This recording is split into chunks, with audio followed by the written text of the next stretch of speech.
বরিশাল জেলায় প্রাথমিক শিক্ষার্থীদের জন্য বিনামূল্যে বিতরণের বই প্রায় শতভাগ পৌঁছে গেছে। জেলায় প্রাক প্রাথমিক পর্যায়ে চাহিদা ছিল ৯৩,৫৮০ কপি বই।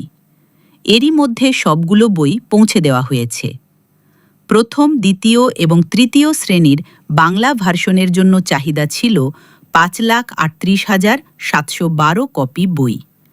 এ পর্যন্ত পাওয়া গেছে ৫,৩৮,৪৫২ কপি। প্রাপ্তির হার ৯৯.৯২%। চতুর্থ এবং পঞ্চম শ্রেণীর বাংলা ভার্সনের জন্য চাহিদা ছিল ৫,২৭,৪৭৬ কপি বই।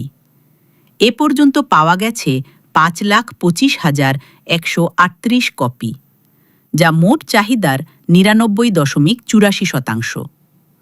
বছরের শুরুতে শিক্ষার্থীদের হাতে নতুন বই তুলে দিতে দ্রুততার সাথে স্কুলগুলোতে বই পৌঁছে দেওয়া হচ্ছে।